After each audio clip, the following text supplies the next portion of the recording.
órganos y en caso nuestro ya como ser humano, eh, por el tejido epitelial, estamos encerrados en diferentes ambientes. Pero los ambientes hasta más pequeños, como la célula, son soluciones. Y estas soluciones que tienen dos componentes, un soluto y un solvente, miren, van a estar en estos solventes diluidos los solutos. Y el más abundante, obviamente, tenemos como solvente es el agua. En el adulto menos, como podemos notar en la diapositiva, es 65% de agua en promedio. En realidad, para cada uno de nosotros es diferente la composición de agua. Ustedes en sus cursos posteriores, de años superiores, van a poder calcular la cantidad de agua que hay de acuerdo a la estructura morfológica, de acuerdo a algunos componentes, sobre todo como la grasa. Mientras más grasa, menos agua. Entonces, esto va a ser muy importante para poder determinar entonces el porcentaje de agua que hay en cada persona. Pero por ahora lo que nosotros tenemos que manejar es que el adulto, como ustedes y yo, aproximadamente tenemos 65% de agua. Y todo el resto, ese 35%, son solutos. En muchos de los casos, como estamos mostrando aquí, son sólidos. Dentro de ellos tenemos a los carbohidratos, los lípidos, las proteínas, los ácidos nucleicos, minerales, vitaminas. Estos son los principales componentes. Pero además, como vamos a ver en la segunda parte, también tenemos protones que están disueltos en esta agua, determinando entonces poderosa influencia en el funcionamiento de las moléculas que están presentes en la célula o en los líquidos biológicos en general. Y esto tiene que ver con muchas patologías que cambie de pronto esta concentración de protones o hidrogeniones. Y también, como ya sabemos, tenemos gases que son muy importantes, al menos el oxígeno, este O2 para fabricar energía, y ese O2 que se va a formar producto del metabolismo que va a ser eliminado. Y también existe un componente que es el nitrógeno, que suele estar en la mayoría de líquidos biológicos, y cuando aumenta en concentración o aumenta algunos cambios de presión, puede entonces causar estragos. ¿Okay? Seguramente ustedes lo van a realizar en sus cursos de fisiología. Pero en realidad entonces todos esos solutos están disueltos en esta agua que es el solvente. Entonces es importante desde el punto de vista biomédico, desde el punto de vista nutricional, conocer cuáles son las funciones que tiene el agua, porque estamos hechos a base de agua en un 65% en el adulto y 35% de soluto. Todos estos solutos también vamos a aprender, y ustedes probablemente lo sepan, tienen que mantener una concentración constante. Tienen que mantener, como se dice, la constancia, o lo que suelen llamar a veces equilibrio hídrico, o equilibrio de algunas moléculas, o en general se llama homeostasis, ¿no? ¿Qué cosa es homeostasis? Mantenimiento de la constancia. Todo tiene que mantenerse constante. El agua, los carbohidratos, los lípidos, las proteínas, los ácidos nucleicos, los minerales, las vitaminas, los protones, los gases, todo ello tiene que mantenerse constante en los líquidos biológicos. De por sí, bien, el agua resulta ser importante porque es el componente más abundante que hay en la Tierra. Está en tres cuartas partes de la Tierra. Pero cuando nos dirigimos al ser humano, podemos encontrar diferentes presentaciones de agua mezcladas con diferentes solutos. Aquí podemos ver entonces diferentes formas, cómo se va a presentar. El agua no va a estar sola, así como H2O, menos en nosotros, va a estar generalmente siempre mezclado con solutos. Hemos puesto agua solvente y solutos, todos esos componentes que hemos señalado. Aquí mostramos, y es fácil darse cuenta ustedes, que todos estos componentes contienen en mayor porcentaje agua, ¿verdad? Y lo tenemos en. Y también, miren, de suma importancia, que también lo van a realizar en los líquidos con el curso de fisiología, el agua presente, quizás en ambientes que es un poco difícil poder, poder evaluar sus cambios, ¿sí? Y es bastante, además, complicado si se pierde agua o aumenta el agua en estos ambientes que se llaman transcelulares, ¿no? En el caso aquí, por ejemplo, del sistema nervioso central, líquido cefalorraquídeo. caso del ojo, el humor acuoso y el humor vítreo. En el caso de los pulmones, la envoltura que se llama pleura, hay dos capitas que van a encerrar al líquido pleural. Ni hablar, miren, de lo que es el oído, en el oído interno, ¿ah?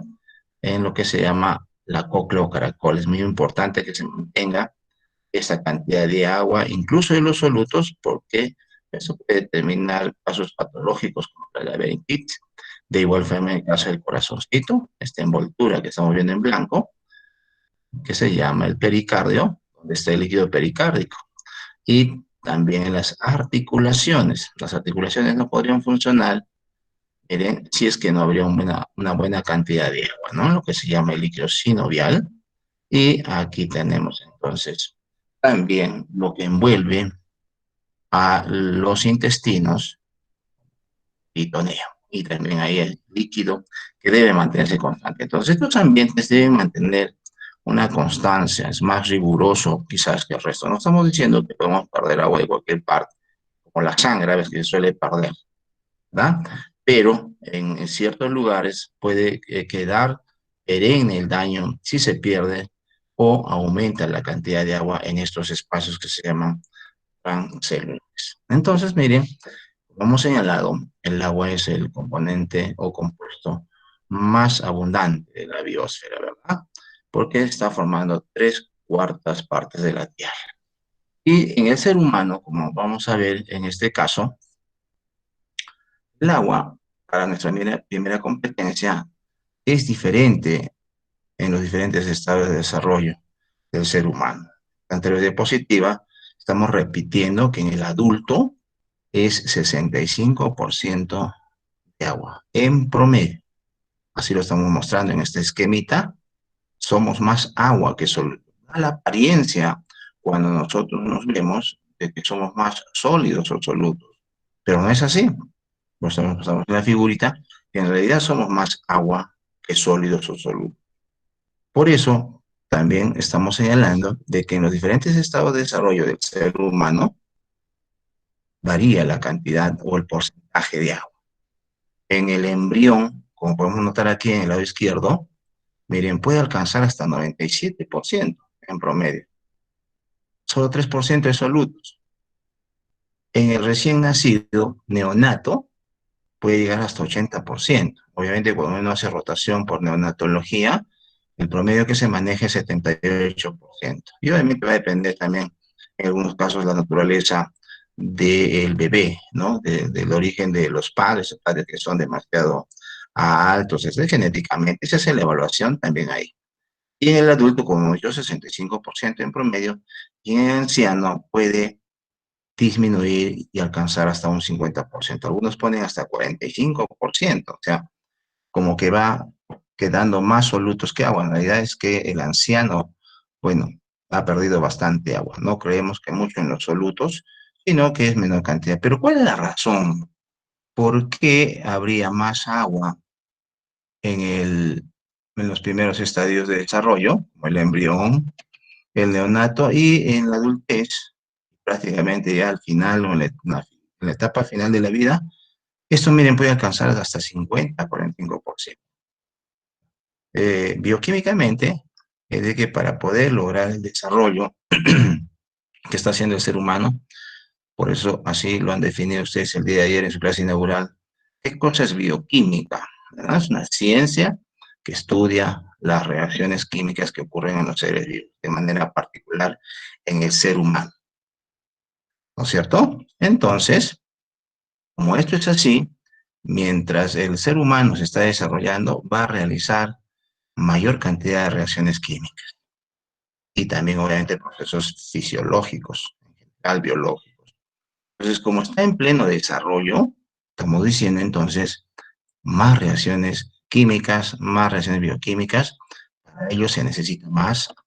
Esa es entonces la deducción. Más agua, más reacciones químicas. Obviamente entonces no quiere decir que el anciano no realice reacciones químicas, sí lo realiza, pero en menor cuantía.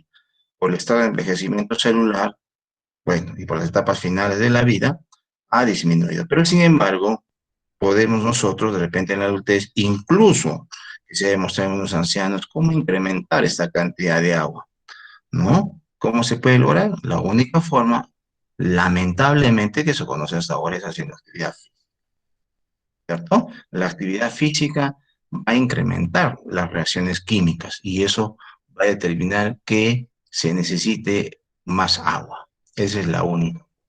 Pero de todas maneras, comparando con los primeros estadios de desarrollo, obviamente nunca va a ser igual, porque en estos casos, entonces, el embrión durante el estado fetal, en el recién nacido, obviamente por la propia naturaleza y la tasa metabólica basal alta, se va a requerir mayor cantidad de reacciones químicas. Eso es la tasa metabólica basal.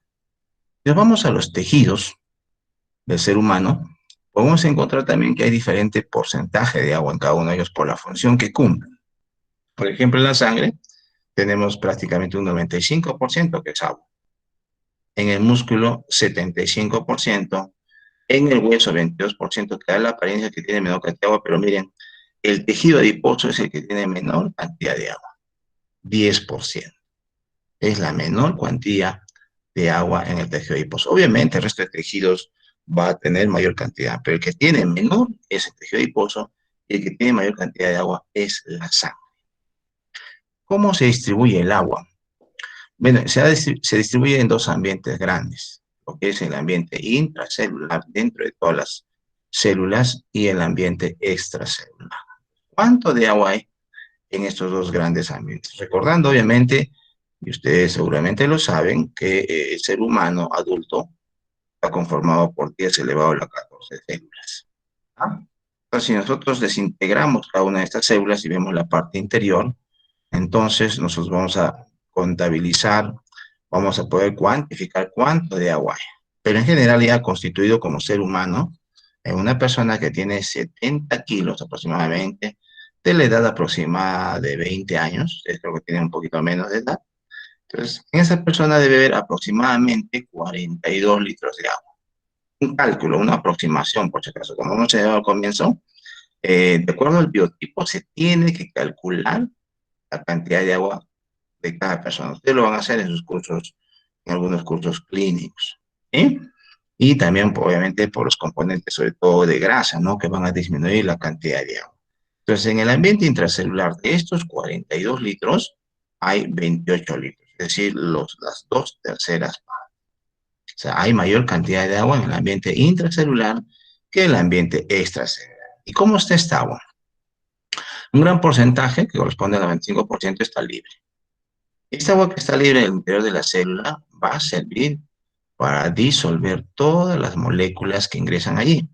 Si podría llegar, por ejemplo, ahí un soluto como el cloruro de sodio, obviamente que seguramente no va a llegar, entonces de esa forma, sino en forma separada, entonces lo que va a hacer esa agua es separar, disolver. Disolver es separar, ¿ya? O en todo caso, todas las moléculas no se van a juntar, las que tengan que estar separadas como iones van a permanecer así porque el agua se encarga de separarlas o disolver. Muy importante.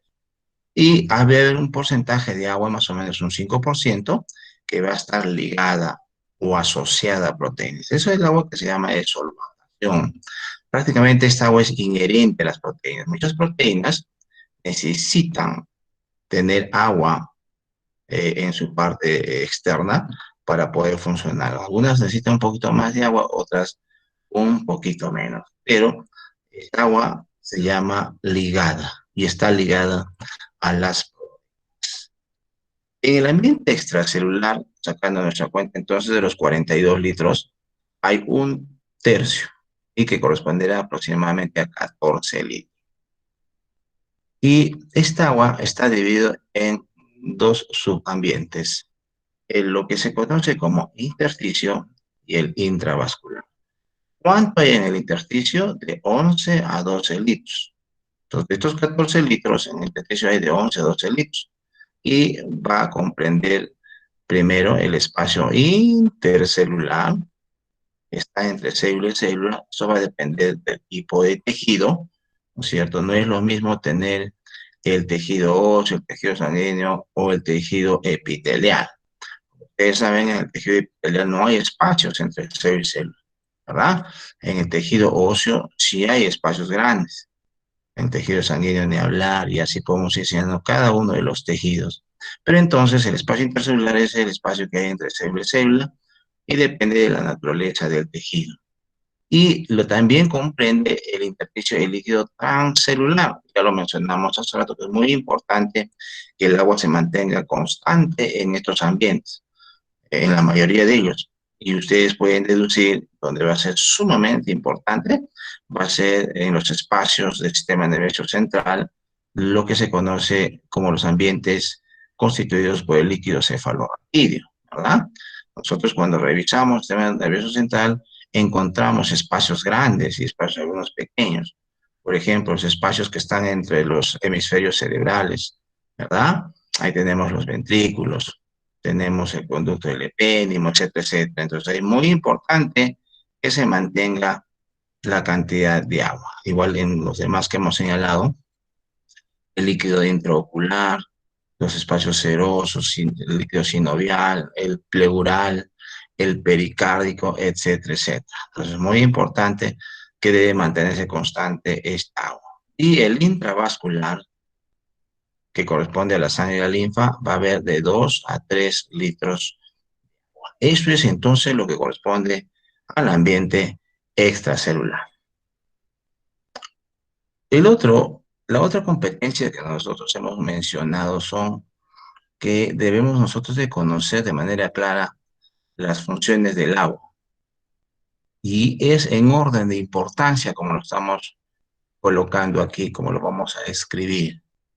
Entonces, la primera función del agua, digamos la función más importante que tiene el agua en el ser vivo, en el caso del ser humano que estamos nosotros señalando aquí, es ser disolvente universal. El agua todo lo quiere disolver. ¿Y por qué el agua puede y quiere disolverlo todo? Si es que puede, obviamente, ¿no? Porque hay moléculas que no van a poder ser y no van a poder interaccionar con el agua, por lo tanto, por ningún lado, químicamente hablando, va a poder ser disuelto por el agua. ¿Está? Pero muchas, la mayoría de moléculas, sí pueden ser disueltas por el agua, al menos las que llegan al ser humano. Solo vamos a ver que hay dos. Eso es imposible que el agua pueda interaccionar con ellos. Eso siquiera tenemos que recordar, porque estamos hablando, miren, del ser vivo, en este caso de manera particular, como estoy señalando, del ser humano. No estamos señalando otros compuestos químicos. Uno de ustedes miran, de repente va a mencionar algunos solventes orgánicos como el petróleo. Bueno, eso no está presente dentro del organismo humano, ¿verdad? No tiene nada que ver.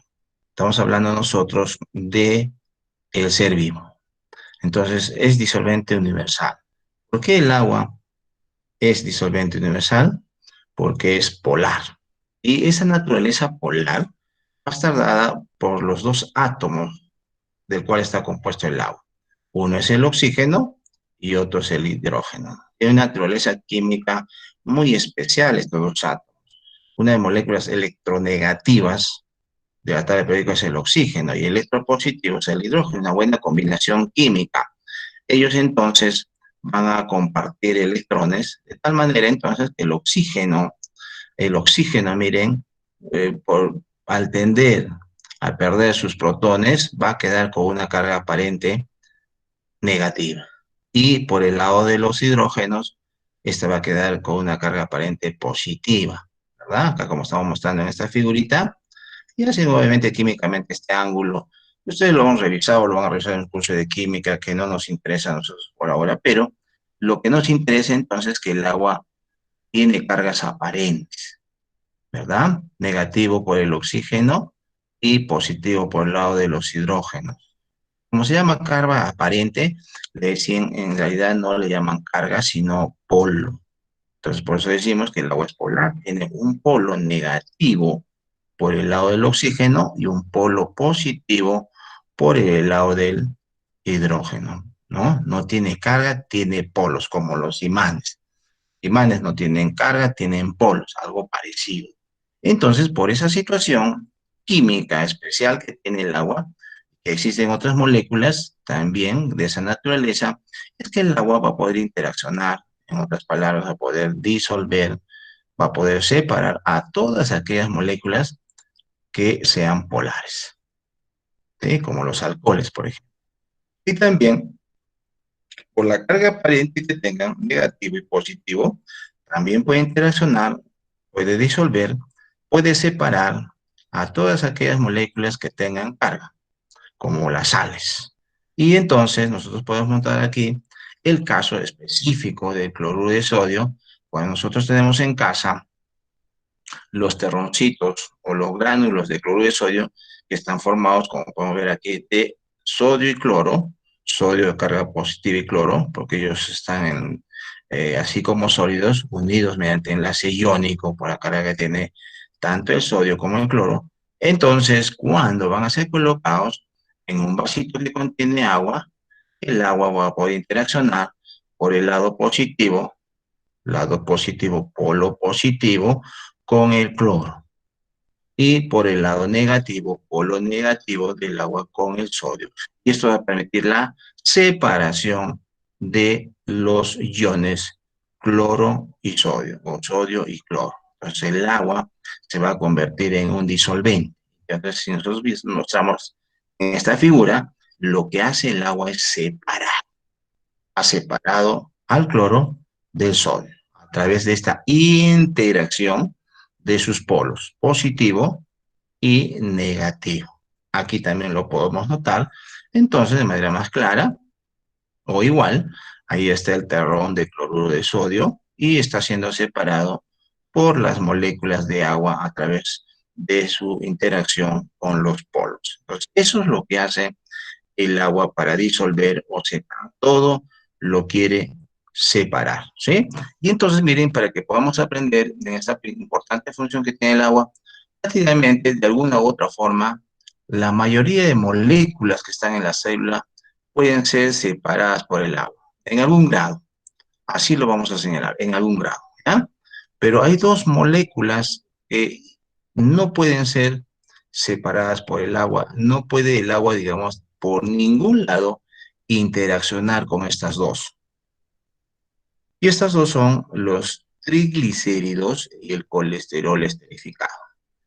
Son las dos únicas moléculas que no pueden ser separadas por el agua. El agua no puede interaccionar con ningún lado. Si nosotros mostramos la molécula, esta agua no puede interaccionar por ningún lado, por ningún grupo funcional con el triglicérido y el colesterol esterificado. Son las dos únicas. En el resto, miren, por ejemplo, con un ácido graso, el agua sí va a poder interaccionar de alguna forma, por alguna parte, ¿no? Porque un ácido graso va a tener un lado con carga y otro lado hidrofóbico, entonces sí puede interaccionar con el lado que tiene carga. En cambio, con los triglicéridos y colesterol esterificado no lo va a poder hacer, ¿no? Muy bien. Segunda función, es en orden de importancia, hemos señalado. La segunda función del agua es termorreguladora, regula la temperatura. Es decir, gracias al agua es que nosotros podemos mantener nuestra temperatura corporal. Entonces, ¿qué cosa es entonces esta función? Entonces, miren, muchos de las personas en estos tiempos de coronavirus, uno de los síntomas que han tenido es la fiebre. Entonces, ¿cómo es que se logra tener fiebre? Bueno, es muy fácil entonces deducir ahora, es porque se ha cambiado la temperatura del agua, ¿verdad? Que nosotros poseemos. ¿Por qué? Porque el mayor componente que tiene el ser humano es agua. Entonces, si se vence la temperatura del agua, ahí va a cambiar entonces la temperatura corporal. ¿Y por qué? Porque el agua es el que está regulando la temperatura. ¿Y gracias a quién? A una característica química que tiene que tener un elevado valor de calor específico. Entonces, ¿qué quiere decir esto? ¿Qué cosa es elevado valor de calor específico? La respuesta es bastante sencilla desde el punto de vista químico. El hecho es entonces que el agua, para que cambie de temperatura, necesita el aporte de mucho calor, mucha energía. Estos experimentos se hacen en los cursos de química para poder demostrar cómo el agua tiene este elevado valor de calor específico. Se hace una comparación, miren, bastante simple entre dos solventes, incluso que a veces pueden estar presentes en el ser humano. El agua es el mayor componente. De manera muy sencilla, miren, para que se pueda entender, se coloca en un beaker una cantidad de agua. Vamos a imaginar un litro de agua, ¿sí? Para poder demostrar este elevado valor de calor específico. De manera muy sencilla, se coloca un beaker una cantidad de agua. Vamos a imaginar un litro en un beaker de un litro. ¿Listo? Y luego vamos a elegir otro beaker, también de litro, y le vamos a poner un litro de etanol puro, ¿no? Más o menos al 96% es el etanol puro. Entonces ya tenemos preparados dos líquidos, ¿no? El etanol también, que a muchas personas les gusta consumir, pero en este caso puro. ¿Estamos bien? Luego, una vez que tenemos estos dos, vamos a colocarles a ambos un termómetro, digamos a temperatura ambiente en este momento, creo que estamos en 18 grados, el agua va a medir 18 grados en el termómetro y el etanol probablemente un poco menos, pero cada quien va a empezar con su respectiva temperatura. Ahora bien, los dos recipientes, uno con agua y el otro con alcohol, los vamos a colocar en un mechero, Bunsen, digamos que puede graduarse la cantidad de calor que lo vamos a aportar, ¿sí? Encendemos el mechero, la misma cantidad de calor, y vamos a observar qué pasa. Miren, podemos quedarnos ahí observando, pero más o menos a los 10 minutos ya el alcohol va a empezar a burbujear, como que empezar a hervir. Y nosotros vamos a esperar que comience a hervir más o menos, burbujear como hierve el agua, el alcohol también puede hervir, y vamos a revisar que cuando el alcohol empiece a hervir a los 10, 11 minutos, la temperatura de ebullición del alcohol es 65 grados aproximadamente, y 10 minutos. Y el agua, nosotros revisamos, ni siquiera, miren, ha sufrido algún cambio, absolutamente nada. Seguimos esperando para el caso del agua, pues media hora probablemente, recién empieza como a burbujear, ¿sí? Esperamos unos 5 minutos más, el agua empieza a hervir, miramos la temperatura y como ustedes saben, el agua, al menos en la costa, hierve a 100 grados, ¿no? En Arequipa 94, 95 grados. Pero si comparamos entonces el agua y el etanol, vamos a demostrar con ello que el agua ha necesitado mayor cantidad de energía para que cambie su temperatura. Entonces eso lo podemos constatar uno con el tiempo, que el alcohol empezó a hervir a los 10 minutos y el agua a los 35.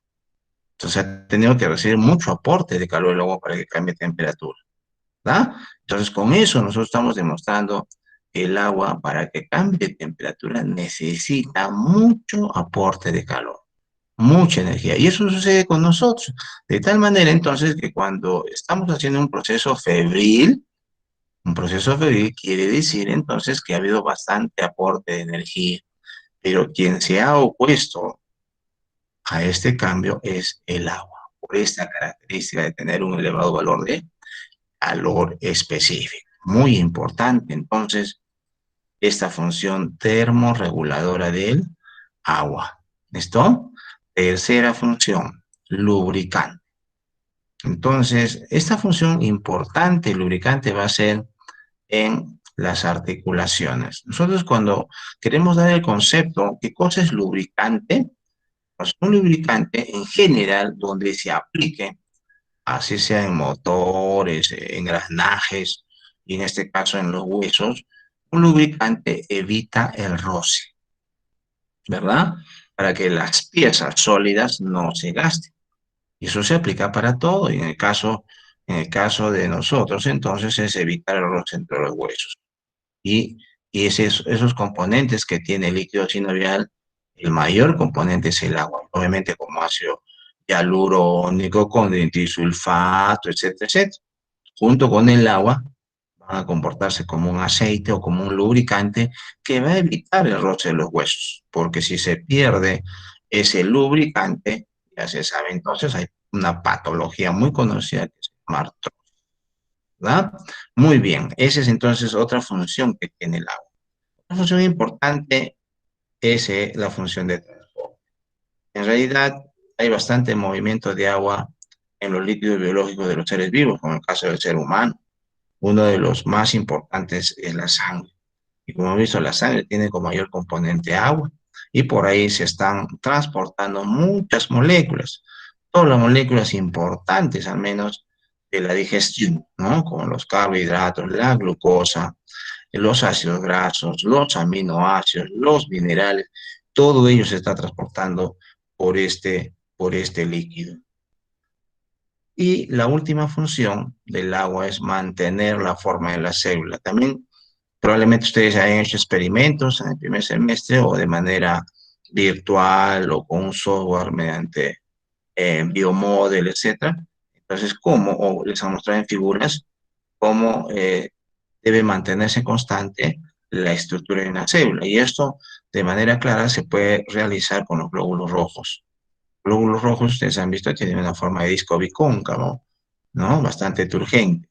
Y ahí cuando se pierde agua, colocando una solución hipertónica, el glóbulo rojo se reduce de tamaño, ¿no? Se arruga, se crena, dicen algunos. Entonces es por la pérdida del agua. Y entonces ahí se muestra lo importante que es el agua para mantener forma de las células. Y eso es en todas las células, pero es muy fácil de mostrar cuando se trabaja con glóbulos rojos. En general, como hemos señalado, por favor, esto último, cualquier reacción bioquímica, cualquier reacción química o proceso bioquímico y fisiológico se tiene que realizar en medio acuoso. ¿Qué cosa es medio acuoso? Agua. Entonces es muy importante que esté presente el agua en la célula, en el tejido, en el órgano o en general en el ser humano. Lo último entonces en nuestras competencias es el equilibrio hídrico. El equilibrio hídrico, como señalamos allí, está relacionado a la homeostasis. Y esto se aplica para todas las moléculas, no solamente para el agua, para los bioiones, para los nutrientes como la glucosa, los aminoácidos, etcétera, etcétera. Tiene que mantenerse constante las moléculas, tanto dentro como fuera de la célula. Si se pierde, lo tenemos que compensar. Tenemos que adquirir esa pérdida. O sea, si se pierde agua, tenemos que recuperar esa agua. Si se pierde sodio, tenemos que recuperar ese sodio. Si hay mucho sodio en la sangre, hay que eliminar. Y también si hay mucha agua, también se va a eliminar. Entonces el organismo humano tiene pues algunos controles, algunos reguladores que van a determinar entonces que cuando hay excesos, se elimine. Eso de manera natural. Y cuando falte, bueno, hay mecanismos también que van a señalar que se tenga que compensar eso, que tenga que recuperar, ¿verdad? Entonces tenemos aquí que el equilibrio hídrico está relacionado al mantenimiento de la constancia. Tiene que mantenerse constante. Y obviamente esto va a depender de diferentes situaciones fisiológicas, bioquímicas, hormonales, ¿no? Que puede perderse también obviamente agua. Y obviamente desde el punto de vista médico, clínico, se va a lograr que se mantenga constante las cantidades. Pero en una condición normal, tenemos reguladores entonces que van a tratar de mantener constante el agua. No es un curso de fisiología, sino lo que tenemos que nosotros saber entonces cómo se elimina el agua. Aquí estamos mostrando en esta tablita en color azul las formas como se elimina el agua. Son las siguientes. La más abundante como se elimina es mediante la orina, todos los días, ¿verdad? Más o menos 1.400 mililitros o 1,5 litros. Una parte va a salir también con las heces, ¿no? 100 mililitros. Estas son muy importantes en diferentes condiciones. Por ejemplo, las pérdidas a través de la piel, que se van a eliminar aproximadamente 100 mililitros. Pero estas que se llaman insensibles, algunos señalan que son las más importantes. Mediante la piel, miren, 350, que uno no va a sentir, y esta también mediante el tracto respiratorio, en este caso que yo estoy hablando, estoy perdiendo una buena cantidad de agua, 350 mililitros. Entonces, en total, se va a perder, miren, 2.300. Y esto es muy importante señalar, miren, para darle aplicación a las pérdidas de agua que tienen que ser compensadas con las ingestas. ¿Qué pasa si no recuperamos esta cantidad de agua? ¿Cierto? A ver si podemos lograr la participación de ustedes. Aproximadamente, ¿cuánto de agua hay en una persona que tiene 70 kilos de peso de 20 años de edad? ¿Cuántos litros? 42 litros. 42 litros. Miren, y la cantidad que 42. se... Ahí está, muy bien, muy bien. Estamos atentos entonces. ¿Y cuánto se pierde diariamente? Miren, acá está. Esos 42 litros. Bueno, le hemos puesto 2.300. Y otros cálculos, y vamos a ponerle 2 litros y medio, ¿no es cierto? O sea, de esos 42 litros de esta persona, se va a perder 2 litros y medio. ¿Alguien de ustedes me puede calcular qué porcentaje es esta agua de los 42 litros? Para que le demos aplicación, a ver, ¿qué porcentaje representa estos 2.300 o 2 litros y medio? Para no ser muy exactos. Así se puede estimar rápido, miren, con la mente nomás. ¿Qué porcentaje representa? 4% creo. Ah, está muy bien, muy bien. ¿Ves? Así de sencillo. 4. Alguien me puede decir 5%, le aceptamos. Y digamos entonces, chicos, para que podamos aplicar, esperemos que estemos atentos, miren, este, entonces lo que soporte el organismo es que diariamente se pierde esa cantidad de agua, un 4%, como ha hecho su compañero, ¿ya? Pero entonces, si nosotros estamos en una situación desfavorable, como ustedes han escuchado muchas veces en las noticias, una persona que se ha perdido yendo de caminata de repente al Colca, al Misti, no sé a dónde, ¿sí? Entonces nosotros imaginar qué cantidad de agua se debe perder para que cause la muerte. ¿Y cuál es la forma? Aquí estamos en esta tablita, la más importante, ¿cómo se va a perder esta agua para llegar a ese porcentaje y que le pueda causar la muerte? ¿Sí? Porque miren, esto lo vamos a revisar acá y lo vamos a estudiar, lo vamos a averiguar. Entonces, nosotros no podemos estar sin tomar agua 2 o 3 días, porque el tercer o cuarto día puede causarnos la muerte, con esa pérdida que estamos señalando. Pero lo normal es que se pierda, como estamos diciendo, el 4%, como ha dicho el compañero, ¿no? Con lo que estamos mostrando en la tablita, ¿verdad? Entonces, ¿qué porcentaje se debe perder o si se pierde puede causar la muerte, al menos en el adulto?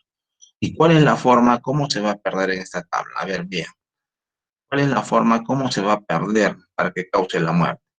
Porque ha habido mucha gente que se ha perdido, luego se ha muerto. Entonces, ¿puede ser por la orina? No. ¿Puede ser por las heces? Tampoco. A través de la piel, transpiración, sí. Por sudor, ¿no? Si está en un lugar de calor. Y lo otro donde se va a perder bastante va a ser estas pérdidas insensibles, que más o menos, miren, el cálculo es de 3 días, ¿no? Algunos pueden llegar de repente a 4 días. Entonces, pero lo otro que es importante es qué porcentaje. Entonces, este porcentaje se puede calcular a partir del biotipo. Una persona depende. Si es actividad física, pues, bueno, es una persona que puede soportar quizás un poco más, y ahí tiene que ver mucho también la condición genética. Entonces, más o menos el porcentaje es 20% en promedio. Algunos ponen en las revisiones 22, 23%, ¿no? Porque dicen algunos han logrado perder, se ha estimado un 25% de agua. Imagínense cuánto de los 42 litros. Entonces, más o menos unos 10,5 a 11 litros. ¿Sí? Si pierde usted esa cantidad de agua, le va a causar la muerte. Por eso, entonces, en las situaciones de deshidratación, como las diarreas, etcétera, por eso es que causa la muerte. No solamente por la pérdida de electrolitos, sino también por la pérdida de agua. Entonces, en el adulto, como ustedes, de 70 kilos, pues máximo, digamos, ustedes pueden perder 25% de agua y eso les va a causar la muerte. ¿Estamos bien? Y en el recién nacido es mucho más peligroso aún. ¿Qué porcentaje de agua puede perder un recién? Mire, y que tiene más agua? Miren la diferencia que hay, ¿no? En porcentaje al menos, no en cantidad. En porcentaje un recién nacido tiene más agua. ¿Qué porcentaje de agua tiene un recién nacido? De agua en su constitución. No, sí, 97. 97. ¿Cuánto? 80. 97. 80. ¿Cuánto? 97. ¿Qué porcentaje tiene un recién nacido normal? 87. 71% aproximadamente. 80. 80%. 80%. Claro, 80. Hemos dicho, cuando se hacen las rotaciones neonatos, van a tener sus tablitas. Bueno, se respeta porque se trabaja así, ¿no es cierto? 78, ya, 78, no, 80. Entonces, miren, el neonato tiene más agua. Está bien, su estructura es más pequeña, menos peso, pero tiene más agua, ¿no es cierto? Y uno dice, por esa cantidad de agua podría tolerar mayor cantidad de pérdida. No,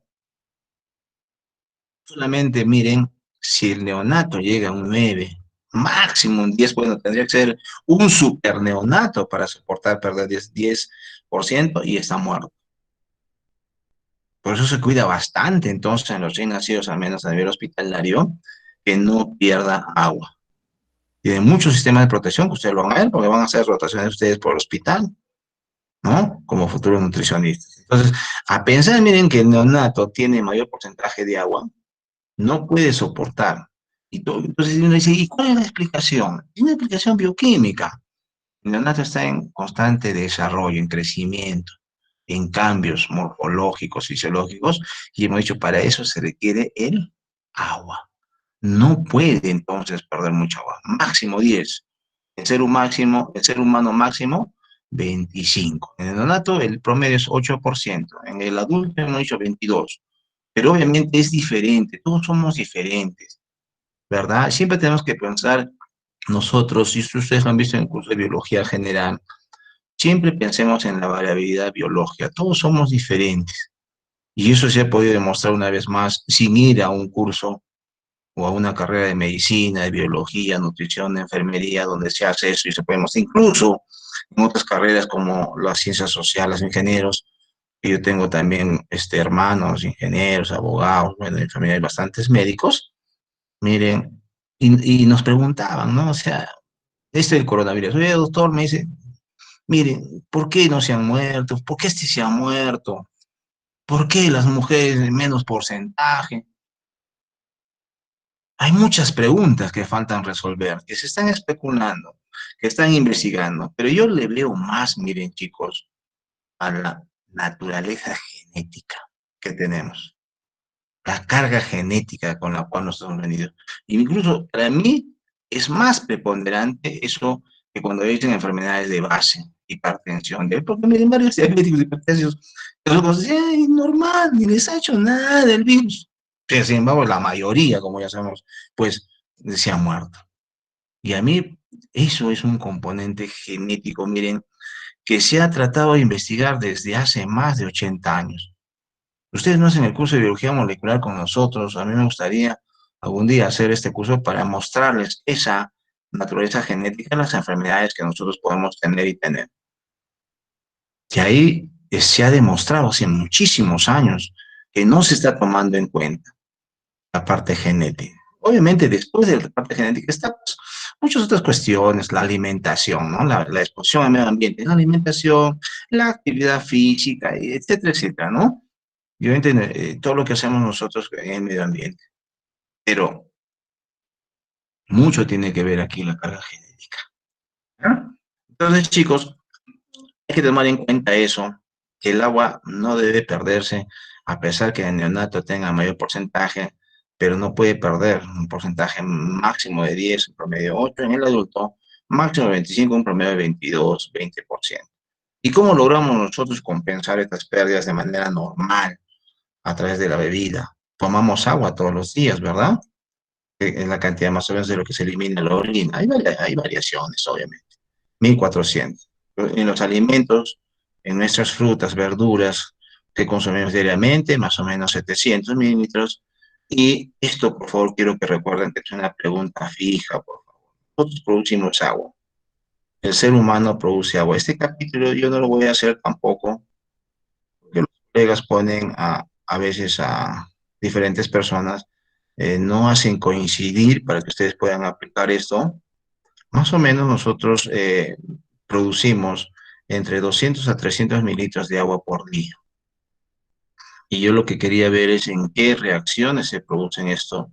Justamente miren cuando se forma energía en forma de ATP, porque siempre se pregunta, chicos, ¿qué pasa con el oxígeno que ingresa? El oxígeno que nosotros inspiramos todos los días, que ha sido muy importante y tiene aplicación ahora con el coronavirus, porque es que justamente el coronavirus lo que impide es que llegue oxígeno a la célula.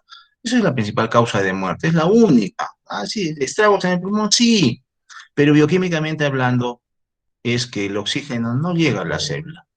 Y por eso se sabe de que esta enfermedad es multisistémica, ¿no? Afecta a todas las células, a todos los órganos, a todos, absolutamente a todos.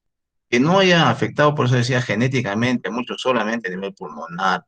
Eso es diferente, pero en general afecta a todas las células. ¿Y cuál es el mecanismo bioquímico? Que no llegue oxígeno, que no llegue oxígeno a las células. Y uno dice, el oxígeno que inspiramos todos los días, ¿dónde está? ¿Está nadando por nuestras células, por la sangre? ¿O en qué se ha convertido?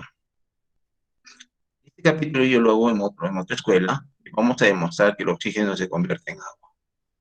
¿Ya? Si ustedes no lo hacen, me dicen un día como retroalimentación para mostrarles. Eso es muy importante, la parte energética, como hemos dicho, ¿ya? Y la aplicación que tiene ahora. Porque si no aplicamos estos chicos, no tiene sentido, es un curso más que ustedes se van a olvidar y eso es una gran mentira. La bioquímica en estos tiempos es una ciencia muy importante que tiene mucha aplicación. Quiero que recuerden esto, por favor, ¿ya? Nosotros vamos a formar 200 a 300 mililitros por día de agua en el adulto. ¿Estamos bien? En el adulto. ¿Y esa agua de dónde proviene? Del oxígeno que nosotros estamos consumiendo, va a ser aprovechado en la mitocondria para fabricar. Todo eso tiene relación, ¿ya? Muy bien, entonces esto es nuestra primera parte de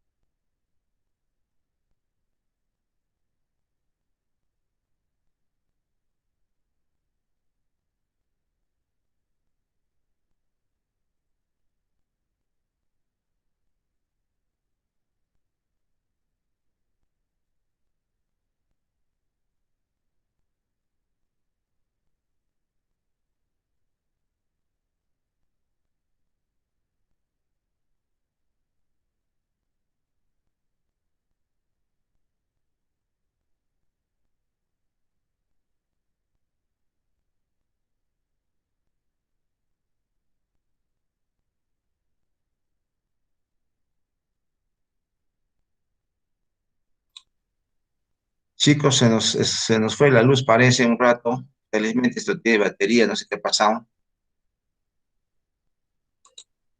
¿Seguimos acá?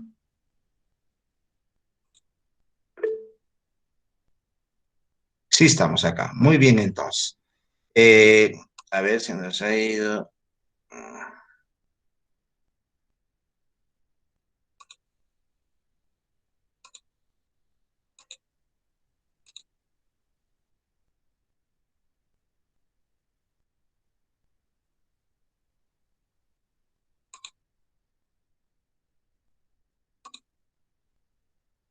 Muy bien, entonces nuestra segunda parte, si tienen, por favor, no se observa, no se escucha, y si como ocurrió hace poco que se nos ha ido la pantalla, me avisan, por favor, me pueden interrumpir en cualquier momento, ¿listo? Entonces, nuestra segunda parte es pH y equilibrio ácido básico. ¿Cuáles son nuestras competencias?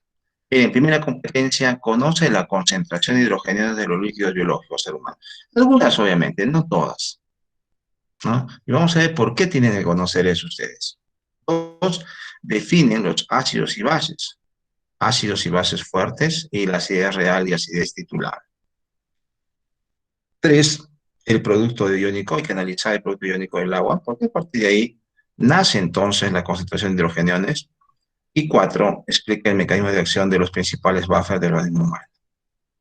¿Cuál es la importancia biomédica? Señalamos entonces dentro de los solutos que están presentes en los líquidos biológicos como sólidos o solutos mejor, son los hidrogeniones o protones. Estamos poniendo entonces, ¿qué cosa es un hidrogenio? Un protón es un hidrógeno sin su electrón, ¿verdad?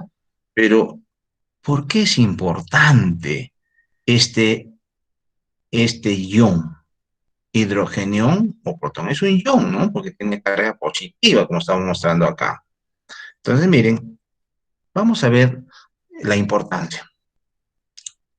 Ustedes En la diapositiva estamos observando que la concentración de hidrogeniones o protones en la sangre tiene este valor como concentración normal. Miren, 0.0,70 398 normal. Quiero que recapaciten, por favor, probablemente lo que hayan hecho en el colegio, esto un poquito, las concentraciones evaluadas mediante normalidad, molaridad.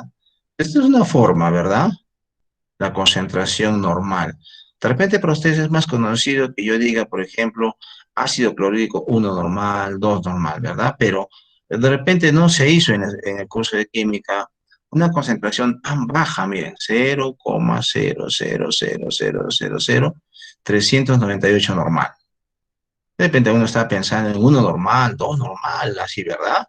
Pero esta concentración de hidrogeniones en el ser humano, así tan baja, está presente así. O sea, nuestro organismo, digamos así, prepara esta solución de hidrogeniones en esta concentración y así lo mantiene y tiene que mantenerse constante. Eso quiero, por favor, que recapaciten y piensen. Por ejemplo, matemáticamente, si yo me hubiera equivocado un cero, no hay problema, porque este valor es tan chiquito, no hay problema, pero fisiológicamente o bioquímicamente, como estoy diciendo, si el organismo se equivocase, chicos, miren por favor, en un cero, o sea, el organismo se equivocó y preparó la solución de hidrogeniones menos un cero, 0.60. Esta célula que ha preparado así, o este organismo que ha preparado esta solución, ser humano, estaría muerto. Y uno, o cualquiera de ustedes puede decir, pero si es tan baja esta concentración, ¿cómo podría haberse afectado por una concentración menos un cero? Porque es un valor demasiado bajo. De repente ustedes dirán, pues no, si fuera uno normal, que cambia a 2 normal, hay pene hablar, hay diferencia, pues, ¿no es cierto? Claro, pues, doctorcito, vamos a hablar así, si está concentrado así, señoritos y señoritas. Un cero menos va a causar la muerte. ¿Está bien? Ahorita lo vamos a ver esto en la parte final. Resulta ser muy importante, entonces, que se mantenga constante en la concentración de hidrógeno, así sea un valor tan pequeño. ¿Sí? Es un valor pequeño como valor numérico, pero el organismo humano prepara y mantiene esta concentración de hidrógeno. Por eso yo le dije al comienzo, por favor, el ser humano tiene que mantener la constancia. A eso le llamamos equilibrio o homeostasis. ¿Ah? Por ejemplo, en el lisosoma, estamos mostrando aquí, la concentración de hidrógeno es un poquito más alta, miren, 0.00015 normal. En el estado mucho más alta. Y así podemos ir mostrando los diferentes líquidos biológicos a nivel intracelular, el líquido cefalorraquídeo, el líquido sinovial, la orina, y aquí podemos tener diferentes valores de concentración de hidrogeniones, ¿verdad? Pero miren, sobre todo en la concentración de hidrogeniones, por ejemplo, de la sangre, del líquido cefalorraquídeo, del estómago, miren, aquí es fácil de recordar, ¿verdad? Como estamos viendo, tiene que mantenerse constante y eso tiene poderosa influencia en el funcionamiento de las proteínas. Y ustedes saben y van a revisar que dentro de las proteínas están las enzimas, estos poderosos biocatalizadores biológicos. Tiene que mantenerse constante este valor, si no, miren, las proteínas, las enzimas no funcionan. Van a ver entonces que la vida también se debe al funcionamiento de las enzimas que están haciendo que las reacciones químicas que hemos señalado se realizan a grandes velocidades. Imaginen ustedes que una enzima que tenga que realizar una transformación química no pueda trabajar por la culpa de los hidrogeniones. Peligroso y puede ser incompatible también con la vida, ¿no? Muy bien, entonces, pero en la antigüedad, cuando se trabajaba con estos valores, era un poco difícil manejar valores tan bajos, ¿no? Porque te podías omitir un cero, matemáticamente hablando, pero eso hemos dicho que es incompatible con la vida, ¿verdad? Entonces, por eso hace muchísimos años, digamos más de 100, se ha buscado una forma de expresar esta concentración de hidrogeniones. Miren, aquí como una operación matemática que lo hemos hecho, esta es la concentración de hidrogeniones que existe en sangre. Sorensen entonces ideó una forma. Primero hallar el logaritmo de este valor. Y sabemos que cualquier cálculo que se hace allá en el logaritmo de un valor numérico que es menor de cero, siempre va a salir negativo. Hallar el logaritmo de esta concentración nos sale menos 7,4. Entonces, imagínense tener un valor negativo para un valor biológico, fisiológico. Esto va a significar como que hay disminución, hay daño, ¿no? Los valores negativos generalmente significan eso. Nadie le va a mostrar, por ejemplo, de tener un valor negativo en un líquido biológico, en un análisis, ¿verdad? Esto está raro, dicen. Entonces dijo, no, esto va a significar una cosa rara, ¿verdad? Entonces, miren, lo que se ha hecho es hallarle el logaritmo negativo, negativizar este logaritmo y obviamente por operación de signos va a quedar como valor positivo. Entonces dice, esto le vamos a llamar logaritmo negativo, ¿verdad? ¿Qué le han denominado eso? pH. Entonces, chicos, quiero que quede esto como concepto. ¿Qué cosa es pH? El pH es una forma de expresar la concentración de hidrogeniones. Matemáticamente, eh, por ese artificio matemático que ha hecho Sorensen, bueno, pues es el logaritmo negativo de la, claro, matemáticamente, ¿verdad? Porque si también estamos pidiendo que calculen ustedes en la práctica. Es bastante sencillo esta operación matemática. Es muy fácil, ustedes lo han hecho, creo, ya desde estimulación temprana. Pero lo que yo quiero que sepan que el pH no existe. ¿Qué es el pH? Un artificio matemático. Pero fisiológicamente el pH está expresando la concentración de hidrogeniones. Lo que existe en los líquidos biológicos es concentración de hidrógeno, no existe pH. Y por eso entonces cuando ustedes hablemos de pH, estemos pensando en concentración de hidrogeniones. Por eso cuando a los estudiantes se le pone diferentes valores de pH, no pueden, se confunden mucho. Y aquí podemos ver entonces los cálculos que hemos hecho para convertir las concentraciones de hidrogeniones en valores de pH. El de la sangre, por ejemplo, sale 7,4. El del lisosoma que pusimos en el ejemplo sale 4,8. El del estómago, que uno de los valores que es 2,0. Obviamente, todos estos valores de concentración de hidrógeno tienen un rango. Entonces, si tienen un rango, peor sería expresarlo como concentración. Por eso se expresan como pH. Y nosotros tenemos que analizar lo siguiente, que este es un valor bastante bajo de concentración y este es un valor bastante alto. Y entonces nuestra primera relación, digamos, matemática, pero más que matemática, tiene que ser racional. Si el pH es alto, como estamos viendo acá, la concentración es baja.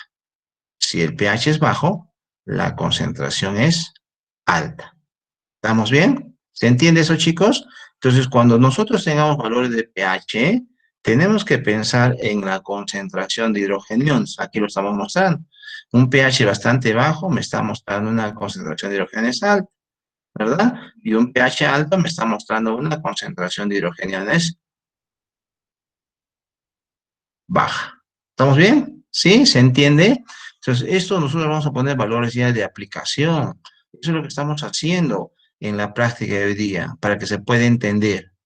¿Ya? Entonces, quiero que se entienda de manera bioquímica, para que se pueda aplicar en fisiología. Cualquier valor de pH, ustedes lo tengan que mirar como concentración de hidrogeniones. Así lo tienen que ver. ¿Estamos bien? A ver, ¿qué pasa si aquí aumenta la concentración de hidrogeniones? ¿El pH aumenta o baja? Miren, ¿verdad? El mouse, la puntita. ¿Se mira o no? ¿Estamos mirando el mouse? No, No, profesor. No, profesor. ¿No se mira el mouse? A ver, vamos a poner el láser entonces. Ya, ahora sí, ¿el láser se ve? Sí, Sí, sí, ahora sí, Listo. profesor. Ah, está listo. Acá entonces, chicos, acá. En este recipiente, si nosotros aportamos hidrogeniones, aquí hay una gran cantidad, ¿qué va a pasar con el pH? ¿Aumenta o disminuye? Baja. Baja, ¿verdad? Si quitamos los hidrogeniones de aquí, ¿el pH aumenta o sube? Aumenta. Sube, aumenta. Así lo está. Aumenta. Aumenta, muy bien. Está, a ver, eso es lo que tenemos que saber para poder aplicar, ¿ya? Muy bien, entonces sigamos. Los pHs, entonces, en la escala de los líquidos biológicos, no pueden ser menos de 1 ni más de 14. ¿Estamos bien? Entonces, el pH en escala tiene estos valores. Hemos puesto en colorcitos por en la antigüedad se utilizaba el papel pH o los líquidos que medían pH. Entonces, por eso se mantenía esto, porque normalmente los líquidos o los pHímetros de papel de tornasol, por ejemplo, o algunos que utilizaban, generalmente daban colores así, rojizos, amarillos, anaranjados, cuando estaban pHs ácidos, y los que medían pHs alcalinos daban estas coloraciones. Obviamente eso ya se está dejando de lado. Muy pocas empresas e instituciones venden estos líquidos para medir pH y menos, creo, el papel que sigue existiendo, creo, para los colegios. Entonces, lo que hoy se opta, la modernidad, es utilizar aparatos, ¿verdad? Para medir el pH, los pHímetros, los potenciómetros. Y no solamente miren para el pH. Hoy en día hemos mostrado entonces que hay aparatos mediante electrodos, miran imágenes simplemente de claridad, como los oxímetros, por ejemplo, para medir oxígeno. Yo tengo acá aparatos para medir algunos iones, ¿no? De frente con una gotita de sangre, podemos medir eh, colesterol, hierro, ácido úrico, glucosa. Lo más tradicional son los glucómetros. Ustedes de repente han escuchado hablar o un familiar que ha tenido diabetes tiene su glucómetro, ¿verdad? Pero ya están existiendo para todo, aparatos chiquititos que antes costaban miles de dólares, ahora uno más sofisticado puede valer $1000, pero le va a medir un montón, le va a poder hacer un montón de análisis. Eso es lo que nosotros tenemos que entender. En la antigüedad se utilizaban, miren, formas para medir el pH o medir otros líquidos, y tenemos que hacer una gran cantidad de cálculos. Imagínense, para el pH era terrible. Y ahora miren, viene un aparatito corto, un lapicero. Así, miren, un lapicero que ustedes tienen en casa, ese Faber-Castell, esos verdecitos, ese porte, tiene su pantallita, ustedes lo ponen a cualquier tubito y pueden medir el pH. Les mostraríamos también para medir, por ejemplo, la glucosa. Es un aparato chiquitito que cabe en la mano. Así, lo ponen en la mano y vienen los electrodos así pequeñitos, así, creo que de 2 centímetros de alto por medio centímetro de ancho, así planitos, como para medir el glucómetro, todos ellos, así, sencillito. Entonces ya no hay que hacer nada de cálculos porque la pantalla nos dice cuál es el valor del análisis que estamos haciendo. Y nos da una idea, ¿no? Porque uno quiere saber ya en el momento, ¿no? De la fiebre ya ni hablar, ya no se puede tocar a la persona, ¿viste? Esos aparatos cada vez más modernos, que a través de una luz infrarroja te miden la fiebre, la temperatura. ¿Qué les parece eso? Miren, así se está buscando en el tiempo que prácticamente los aparatos te midan sin que pueda ser invasivo. O sea, se está buscando en el tiempo, así como los oxímetros. En la antigüedad no había oxímetros.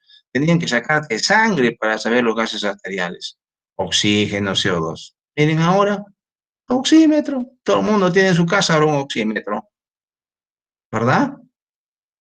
Es fácil entonces. Eso por eso lo estamos mostrando simplemente porque antiguamente se hacía así, pues ya todo ha cambiado. Entonces, miren, se sigue manteniendo que el pH ácido es de 7 a 1, algunos ponen a 0, y el alcalino de 7 a 14, y el 7 es un pH neutro. Pero nuestra pregunta es, ¿por qué hiciste rango de 0 a 14 o 1 a 14? ¿Por qué no ha podido ser más fácil para recordar para los estudiantes, sobre todo de 1 a 20? O a algunos les hubiera gustado que sea de 1 a 4, ¿no es cierto? El neutro que sea 2, ¿no es cierto? 2 a 1 ácido, de 3 y 4 alcalino. ¿Por qué nos han puesto este rango? ¿Por qué 14, uno dice, ¿no es cierto? ¿Por de dónde ha venido esto? ¿De dónde sale esta escala de pH? Bueno, eso tiene que ver entonces con el grado de disociación que tienen las moléculas de agua. No todas las moléculas de agua, cuando tenemos 1 litro al menos, cuando se han hecho los cálculos, H2O, están así como H2O. Un pequeño porcentaje está disociado en protones y oxidrilos. Y cuando se hace el cálculo en ese litro de agua, la concentración de hidrogeniones que hay es 0, miren, 601 normal. Y obviamente es el mismo porcentaje de oxidrilos, ¿verdad?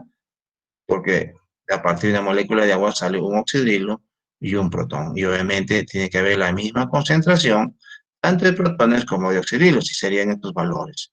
Pues si hallamos el logaritmo negativo sobre 100, sería pH 7,0. Y aquí el logaritmo negativo sería pOH, ¿verdad?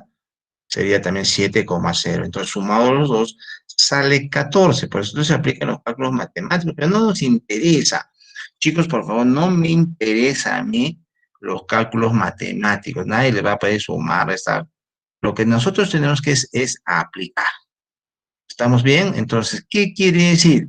Que si tenemos el agua pura, teóricamente, como están compensados allí los protones y el oxidrilo, nos va a dar un pH de 7. ¿Estamos bien? 7, teóricamente. Entonces, todo aquello que se coloque dentro del agua y que pueda aportar hidrogeniones, o en algunos casos quitar los hidrogenos, va a hacer que varíe el pH del agua, porque hemos dicho, el agua en los líquidos biológicos nunca está como H2O, siempre está con algunas moléculas, ¿no es cierto? Carbohidratos, lípidos, proteínas, aminoácidos, iones, etcétera, etcétera. Y entonces muchos de estos que llegan o se producen, producto del metabolismo, van a hacer que se modifique la concentración de hidrogeniones. ¿Estamos bien? Entonces todo va a tener con la modificación de estos hidrogenos. Entonces nosotros vamos a pensar teóricamente que el agua tiene pH 7,0, ¿sí? Y que cualquier cosa que aporte hidrogeniones, entonces va a bajar el pH. O si quita los hidrogenos del agua, el pH va a aumentar. ¿Estamos bien? Entonces, miren, por eso es que en nuestro medio, en los líquidos biológicos, existen, pues, los ácidos y las bases. ¿Sí? Todo esto relacionado al agua, por favor. ¿Qué cosa es un ácido? Entonces, un ácido, digo, cualquier ácido que yo tenga, le echo al agua, le va a entregar o ceder protones. Y entonces, ¿qué va a pasar con el agua si se entregan protones? El pH del agua aumenta o disminuye. Disminuye. Muy bien. Una base. Es una sustancia que acepta, dice. O sea, yo tengo una base, imaginen ustedes, va a aceptar o le va a quitar protones al agua. Esa es una base. ¿Listo? Le acepta o le quita. Los protones que están en el agua les va a quitar, van a desaparecer. ¿Qué va a pasar con el pH de esa agua? ¿Aumenta o disminuye? Aumenta. Aumenta. Entonces está sencillito esto. Miren, por favor. Ahora bien, lo que sucede es que en nuestro medio acuoso pueden llegar ácidos y bases fuertes, sobre todo ácidos, bases fuertes no. Por ejemplo, los ácidos fuertes que pueden llegar, que pueden estar presentes, que pueden ser producidos, son dos, ¿ya? El ácido clorhídrico y el ácido sulfúrico. Miren lo que estoy diciendo, ¿ah? Pero la diferencia es de que los ácidos fuertes en el agua están completamente disociados. O sea, es decir, nunca en una solución de agua vamos a encontrar ácido clorhídrico. Y tampoco, nunca vamos a encontrar así como H2SO4. Estos van a estar disociados. El ácido clorhídrico como protón y cloro y el ácido sulfúrico como sulfatos e hidrogeniones. Pero en baja concentración, como hemos señalado, en muy baja concentración. ¿Listo? Lo que no hay más bien es bases fuertes, mal llamados bases fuertes, porque en realidad estos son los álcalis. ¿Se acuerdan ustedes? Que son los álcalis, el hidróxido de sodio, el hidróxido de potasio. Eso no hay en el ser humano. ¿Ya? Lo que sí hay son estos, pero no están así como ácido clorhídrico ni ácido sulfúrico, sino, veamos aquí, miren, el ácido clorhídrico, cuando está altamente concentrado, va a estar así como ácido clorhídrico. Imaginen ustedes un frasquito donde tenemos ácido clorhídrico y haya unas 100.000 moléculas. Vamos a imaginar que hasta ese le vamos a echar aquí, a un recipiente que contiene agua. Entonces, cuando revisamos el recipiente que contiene agua, vamos a encontrar 100.000 moléculas de cloro y 100.000 hidrogenión. Es decir, no va a haber, en el agua nunca va a haber la molécula como ácido clorhídrico. ¿Cómo va a estar? Como cloro y hidrogenión. Por eso nos interesan los hidrogeniones, porque hemos dicho que un ácido fuerte está completamente disociado o ionizado. Vean ustedes. O sea, pues nosotros podemos decir, ¿hay ácido clorhídrico en el estómago? Sí, pero es una forma vulgar, no importa para entender, pero no hay ácido clorhídrico. ¿Qué hay? Hidrogeniones, porque en esa agua que está en el estómago está disociado completamente el ácido clorhídrico. Y lo que nos interesa son los hidrogeniones. ¿Estamos bien, chicos? ¿Se entiende eso? Entonces, nosotros solemos decir ácido clorhídrico, pero no hay ácido clorhídrico. Lo que hay son protones en la misma cantidad. Se disocian muy fuertemente. ¿Listo? Muy bien. Ácidos y bases débiles. Miren, lo que más produce el ser humano, lo que a veces nosotros consumimos bastante son ácidos débiles. Miren, fíjense.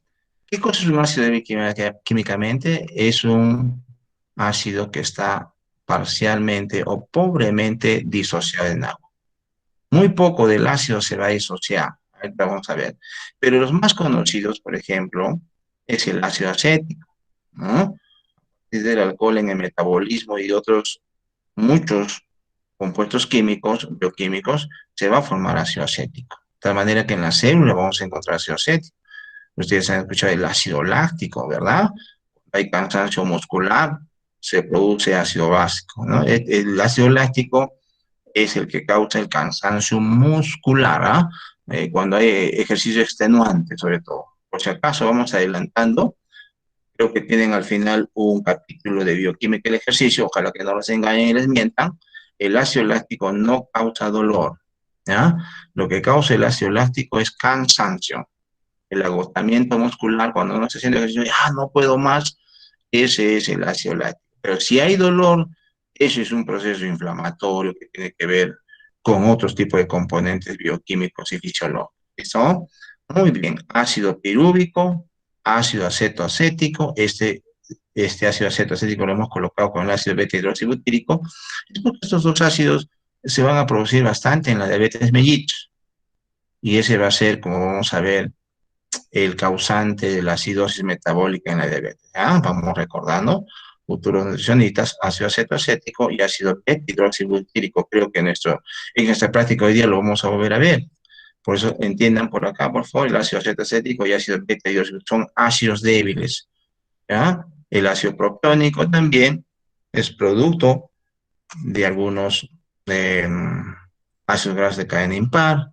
El ácido palmítico, ustedes saben que es un ácido graso, igual que el ácido esteárico, que lo vamos a consumir en nuestra dieta diaria bastante en las carnes, pero no como ácidos libres. Muy poco de eso lo vamos a consumir. La mayoría lo consumimos como triglicéridos, ¿no? Porque están unidos al glicerol. Digamos que son algunos de los ácidos que hemos señalado y que están presentes en el organismo humano. Pero lo que más produce, como hemos dicho, aquí podemos tener más ácidos, full ácidos van a ver, ¿ya? Full ácidos que hay, que el organismo humano produce. Pero como concepto, un ácido débil, hemos dicho, está disociado muy pobremente. Y dentro de las bases débiles también están disociadas parcialmente. Y la única base que existe en el ser humano es el amoníaco, ¿ya? El amoníaco. Entonces, si nosotros preguntamos, lo que más produce el ser humano son ácidos débiles. Solo dos ácidos fuertes, el ácido clorhídrico y el ácido sulfúrico. Y una sola base débil. ¿Quién es? El amoníaco.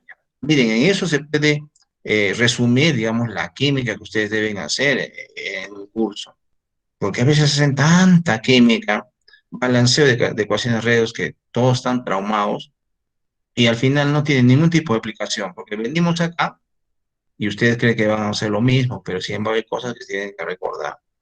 Por eso, por favor, solo recuerden dos ácidos fuertes, ¿quiénes son? El ácido clorhídrico y el ácido sulfúrico. Los ácidos débiles, a ver, vamos a ir tocando poco a poco. Por ahora estamos diciendo, toma mucha importancia el ácido acético y el ácido beta-hidroxibutírico, que se va a producir en los procesos diabéticos. Eso es lo que va a provocar la acidosis o lo que hemos denominado alteración del equilibrio ácido, básico, ácido. Entonces están viendo ustedes de 7 a 0 y básico de 7 a 14. Eso es en general para un líquido, pero vamos a ver cómo es para el ser humano. Es un poquito más corto, más estricto, ¿ya? ¿Y cuál es la única base débil? El amoníaco. Pero aquí miren, vamos a ver el comportamiento que tiene un ácido débil. Miren, igual que el ácido clorhídrico, estamos viendo el ácido acético, un ácido débil. En un frasquito tenemos 100.000 unidades de ácido acético. Lo vamos a colocar al agua.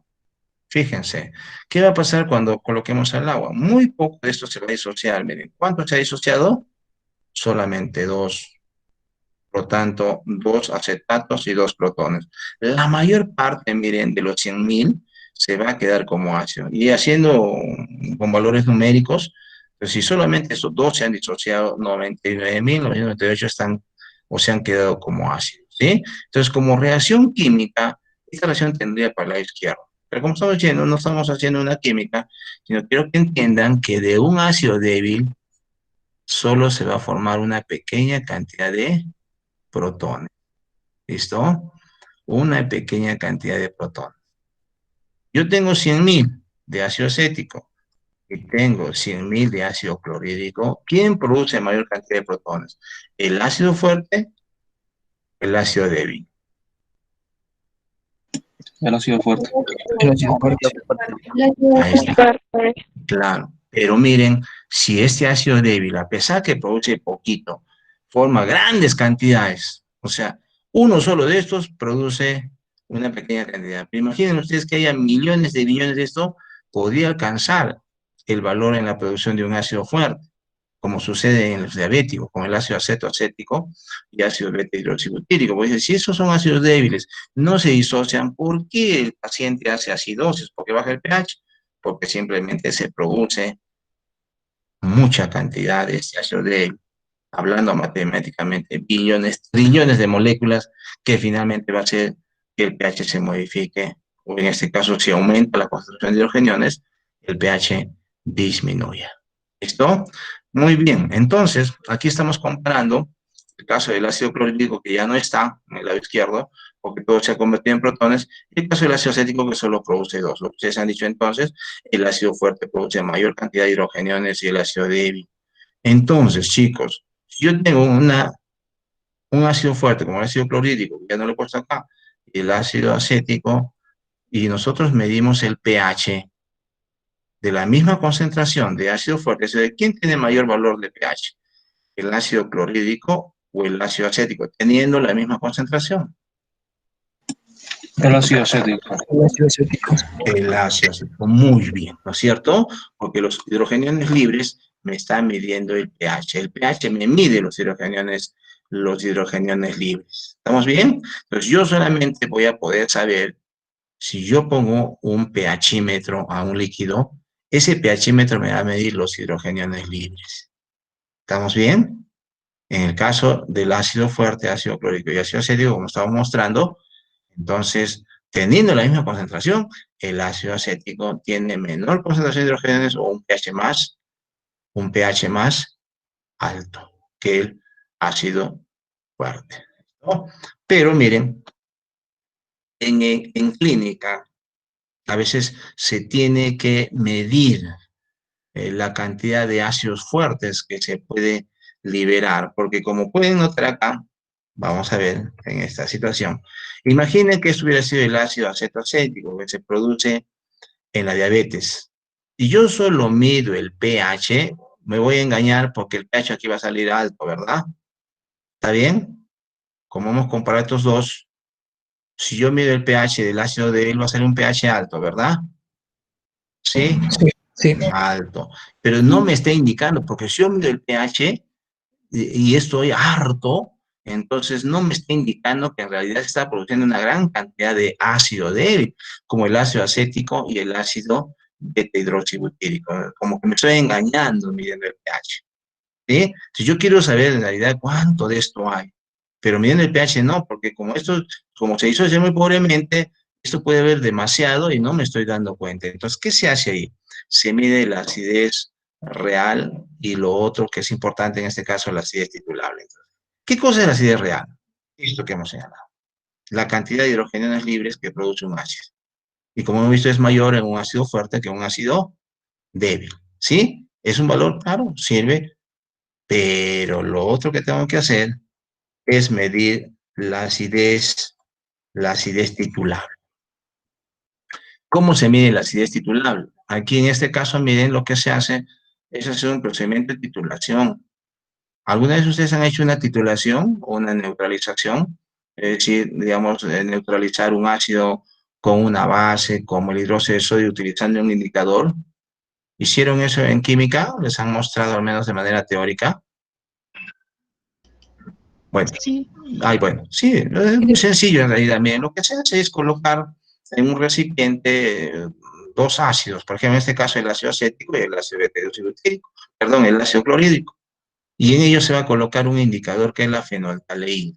Y se va a dejar caer un, este, un neutralizante como el dióxido de sodio que va a tratar de neutralizar la cantidad de ácido que hay en estos dos recipientes. ¿Sí? Y ¿cómo vamos a saber que hemos llegado al punto final? Cuando la fenolftaleína cambia un color rosado. ¿Sí? Entonces, imaginemos que aquí tenemos 100.000 de ácido clorhídrico y aquí 100.000 de ácido acético en este recipiente, 100.000, 100.000. Cuando voy a agregar hidróxido de sodio, bueno, fenolftaleína primero y luego hidróxido de sodio, entonces aquí, ¿cuánto voy a gastar de hidróxido de sodio? En el ácido clorhídrico, los 100.000, porque un hidróxido de sodio neutraliza un ácido o un protón. Entonces vamos a gastar 100.000 moléculas de hidróxido de sodio. ¿Y aquí cuánto voy a gastar? Si hemos empezado con 100.000, entonces voy a gastar lo mismo, ¿sí? Porque al inicio el hidróxido de sodio va a reaccionar con estos dos que se liberan fácilmente, pero también va a reaccionar con estos 99.998. Es decir, en una titulación vamos a gastar lo mismo, porque en la titulación el hidróxido de sodio va a reaccionar con los protones que fácilmente se liberan aquí y con los protones que se han liberado y los que no se han liberado. Entonces, por eso es muy importante hacer la titulación para poder saber la cantidad de hidrogeniones que se han liberado y eso se llama la acidez titulable. Quiero saber cuánto hay de esto. Obviamente en clínica se puede hacer esto, se hace la titulación de la orina de un paciente, pero hoy en día existen otras formas también ya de medir directamente estos ácidos débiles que se llaman cuerpos cetónicos, el ácido acético y el ácido beta-hidroxibutírico, no solamente en orina, sino también se hace en sangre. Eso es lo bueno, ¿no es cierto? Pero en algunos casos se tiene que recurrir a esta titulación para saber la cantidad de ácido que se está produciendo. Entonces, son diferentes, ¿ya? ¿Qué cosa es acidez real? La cantidad de hidrogeniones que ha liberado un ácido. Y es mayor en un ácido fuerte que un ácido débil, teniendo los dos la misma concentración. ¿Y qué cosa es la acidez titulable? La cantidad de hidrogeniones que puede liberar o que tiene un ácido. Si el ácido fuerte y el ácido tienen la misma concentración, entonces la acidez titulable es igual. ¿Estamos bien? ¿Se ha entendido eso, chicos? ¿Se ha entendido o no? Sí, profesor. Un estudiante no parece que está, los demás creo que se han ido. Profesor, sí he entendido. ¿Sí se ha entendido? Otra vez.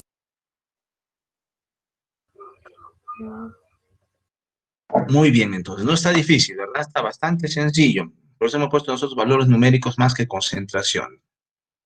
Muy bien. Finalmente, ¿cuáles son los buffers que están presentes en el ser humano de manera general? Son tres, ¿no? Primero tenemos el sistema bicarbonato, así se llama, sistema de bicarbonato. ¿Cuáles son los componentes? El ácido carbónico y un bicarbonato. El segundo sistema se llama fosfatos. ¿Y cuáles son los componentes? Fosfato monobásico, fosfato dibásico y el tercer componente son los sistemas proteínas. Entonces aquí tenemos el ácido carbónico en la parte superior y el ion bicarbonato en la parte inferior. Aquí tenemos el fosfato monobásico, el fosfato dibásico, y en las proteínas tenemos solamente un componente que se llama imidazol de la histidina, que es el más importante o el único. Miren que puede estar en un estado protonado, como pueden ver aquí, un protoncito en color rojo, o puede estar en un estado desprotonado. ¿Listo? Entonces, este es el sistema proteína. Entonces, el principal aminoácido que participa en el sistema proteína se llama histidina, con su grupo, este anillito que se llama imidazol, que puede estar en estas dos formas. Entonces, estos son los tres sistemas buffer de un humano. ¿Pero qué es un buffer? ¿Qué cosa es un amortiguador, que es sinónimo, o tampón? Porque son sinónimos, ¿verdad? Buffer, amortiguador, tampón. ¿Qué cosas hacen estos sistemas buffer o sistemas tampón o sistemas amortiguador? Lo que se hacen es oponerse a los cambios bruscos de pH. O podríamos decir, se oponen a los cambios bruscos de concentración de hidrogeniones. En otras palabras, están impidiendo que la concentración de hidrogeniones cambie o están impidiendo que la el pH se modifique. ¿Y eso es importante? Sí. Hemos dicho que el pH debe mantenerse constante, no puede cambiar. El pH es peligroso, muy peligroso. Si no, veamos aquí, miren, antes de explicar el mecanismo, acá, miren. Miren los valores normales que hay de pH en sangre. ¿Cuáles son? De 7.35 a 7.45. Nosotros anteriormente hemos dicho 7.4. Ese es el promedio para aprender algunos cálculos. Pero el rango de pH del ser humano es muy pequeño. O sea, no puede bajar de 7.35 ni si puede ser más de 7.45. En sangre, por favor. Esto es solamente en sangre. O sea, para poder valorar que hay alteraciones del equilibrio ácido básico, solamente nos va a indicar midiendo el pH de sangre. Nunca el pH del líquido cefalorraquídeo, ni de la orina, ni del estómago, ni nada, nada, nada. Solamente midiendo el de la sangre. Entonces, ¿cuáles son los valores normales de pH en sangre? De 7.35 a 7.45. Si esto disminuye por alguna enfermedad o alguna condición fisiológica, a eso se llama acidosis. Y si aumenta por encima de 7.45, se llama alcalosis. Pero fíjense lo que hemos puesto. Hay dos tipos de acidosis, la metabólica y la respiratoria, y en estos hay hartas enfermedades. Dentro de la acidosis metabólica, por ejemplo, la más importante es la diabetes mellitus. Dentro de la acidosis respiratoria hay un montón de enfermedades pulmonares. Por ejemplo, en coronavirus explicaríamos ahí, seguro en fisiología les van a explicar. Igual acá, dentro de la alcalosis metabólica, por ejemplo, tenemos cuando un paciente vomita demasiado por alguna condición, o a veces por desamor, las chicas sobre todo han padecido, cuando estamos en la clínica, venían las damas en esas épocas llorando, habían vomitado porque el enamorado le decía hasta acá nomás, o se peleaban, se ponían el dedo en la boquita, vomitaban tanto que traen una alcalosis metabólica, hasta llegar al desmayo. Podríamos explicar esto. Es muy fácil tratar la alcalosis metabólica provocada por vómitos. Y la alcalosis respiratoria también, miren, hay enfermedades pulmonares que también lo van a hacer causado por este coronavirus. Espero que su profesor de fisiología esté en la capacidad de explicar estas acidosis y alcalosis, ¿ya? Provocada por este virus.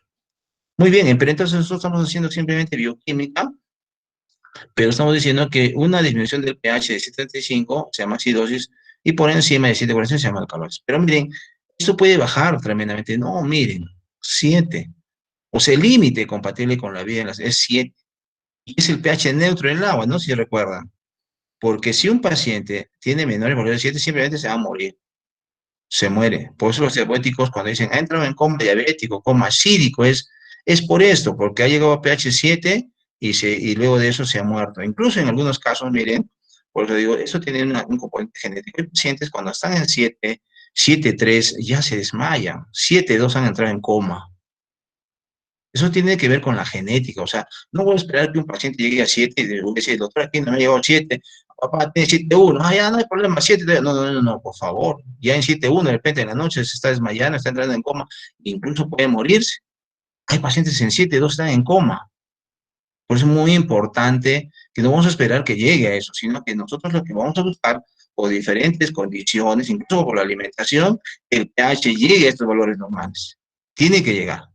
Es que quede acá, que no baje. ¿Estamos bien?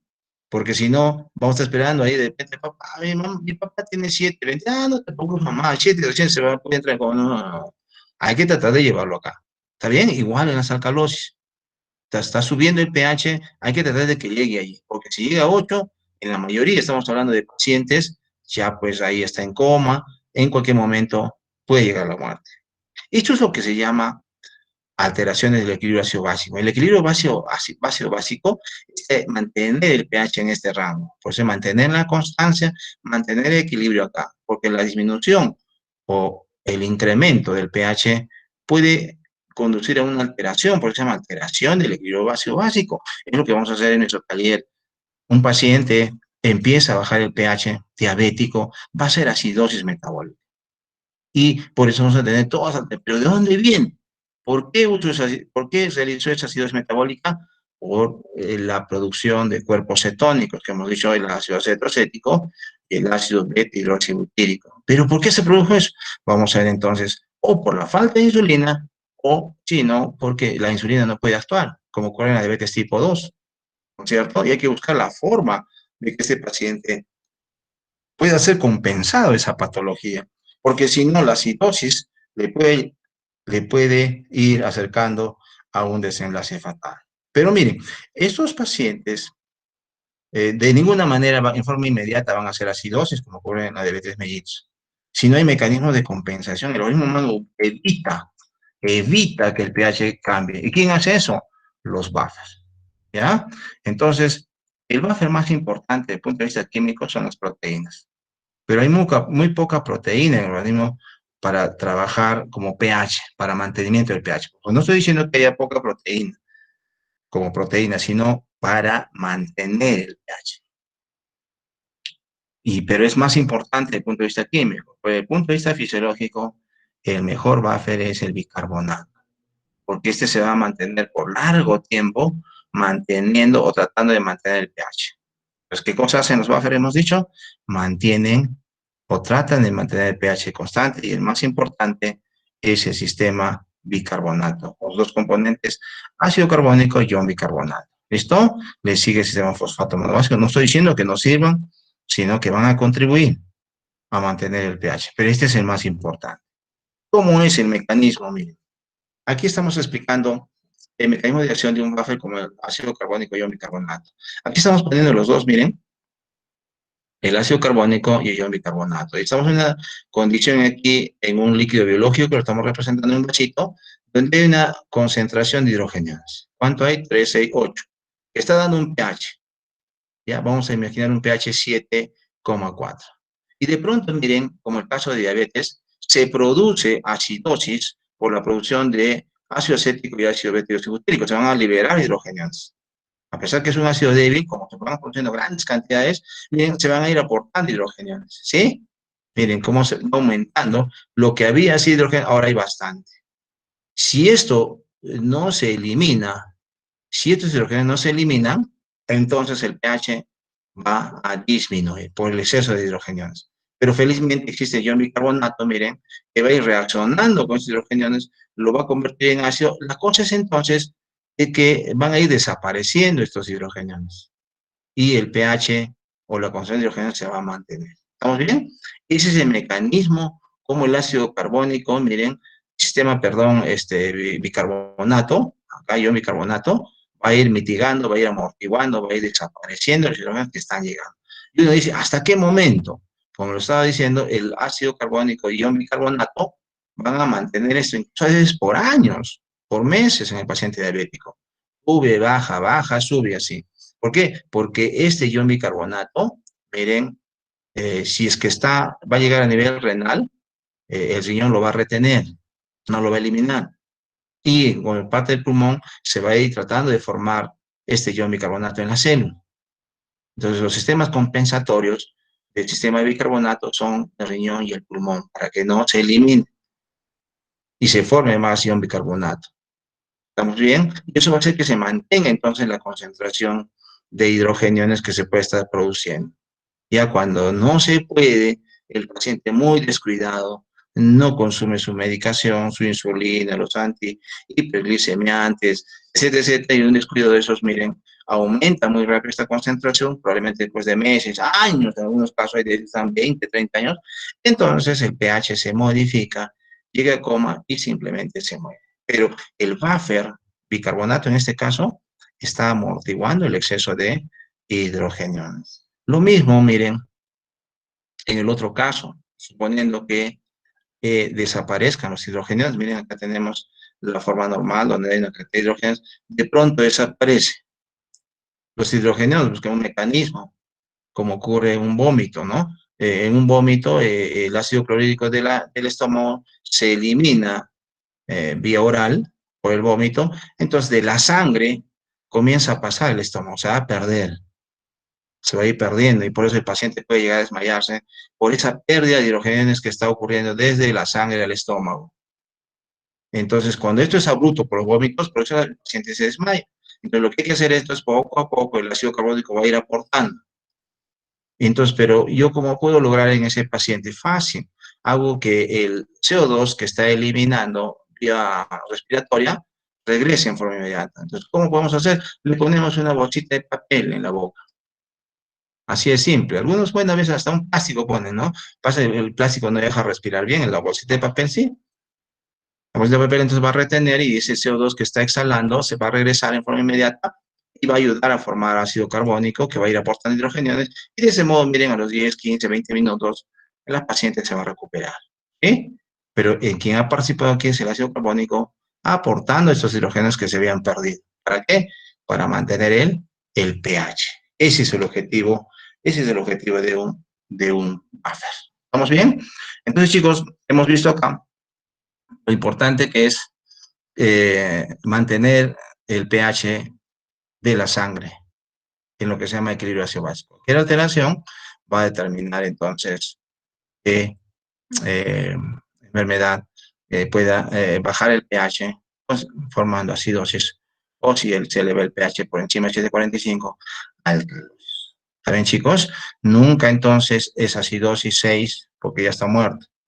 No ganamos nada con un paciente ya muerto. Nunca ver alcalosis con pH 9, ¿verdad? Porque ya se murió. ¿Estamos bien? Quiero que entiendan eso porque les pongo en el examen. Un paciente se le midió el pH y salió 6,0. Puso con acidosis. Pues sí, ponen, no, ya se murió.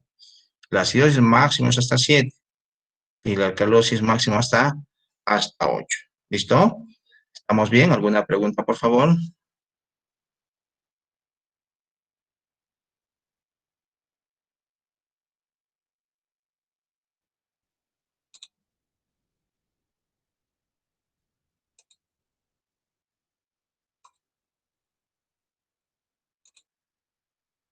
¿Preguntas? Profesor, en el chat tenemos una pregunta. Adelante.